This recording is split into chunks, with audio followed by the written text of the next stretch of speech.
emergencies can happen anywhere, so it is important to know how to provide basic life support. So, what is basic life support or BLS? BLS or basic life support refers to the immediate basic medical care provided to individuals who is experiencing cardiac arrest, respiratory disease, or other life-threatening emergencies. The goal of BLS is to maintain vital functions such as breathing and circulation until more advanced care can be provided. BLS techniques include cardiopulmonary resuscitation or CPR to restore breathing and circulation, the use of automated external defibrillators or AEDs to shock the heart back into a normal rhythm.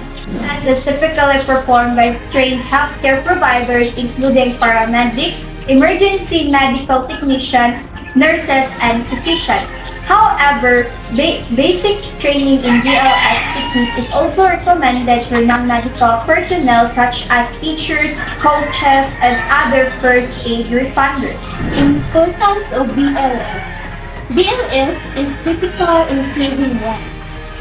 Immediate initiation of bystander cardiopulmonary resuscitation or CPR can result in doubling or quadrupling survival from out of hospital cardiac arrest. They are only able to perform resuscitation and about half of them patients have expired due to not receiving bystander CPR.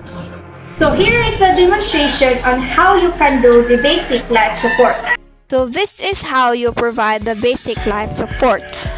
As you approach the scene of an emergency event, check your surroundings to ensure that they are safe and only kneel beside the victim. After, tap the victim's shoulder and shout, "Are you okay?" If the victim is unresponsive and you are alone, call for help. And check for breathing. Open the victim's airway, use the head tilts and chin lift technique. Press down on the forehead with one hand while pulling on the chin with the other hand. Gently tilt the head back when checking for breathing. Listen for sounds of breathing. Feel for exhalation on your cheek and look to see if the victim's chest is rising and falling. This is the look, listen, and feel approach. Checking for breathing should take no more than 10 seconds. And breathing is considered normal if the victim takes at least 2 normal breaths within 10 seconds. If the victim is not breathing and there is another rescuer, ask him or her to call an ambulance. If you are alone, call one yourself. The emergency medical dispatcher will give you instructions on how to provide cardiopulmonary resuscitation and place the victim in a supine or face-up position on a firm, flat surface. Kneel at the victim's side, place one hand on top of the other and interlace your fingers. Place the heel of your hand in the center of the victim's chest on the lower half of the breastbone. Position your shoulders directly over your hands and keep your elbows and block your elbows. Compress the chest 30 times to a depth of 5 to 6 centimeters. Then allow for full chest recoil chest compressions. Should be steady and fast performed at a rate twice a second. You can even count if it is helped. 30 chest compressions are followed by 2 ventilations. To deliver ventilations, tilt the victim's head back and pinch the nose. Shot, take a normal breath and flow into the victim's mouth.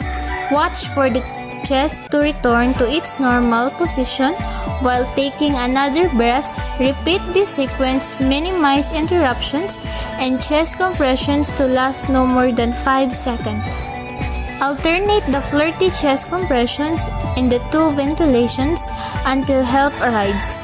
If you have another rescuer with you, switch positions every 2 to 3 minutes because providing CPR is tiring and you can become less effective.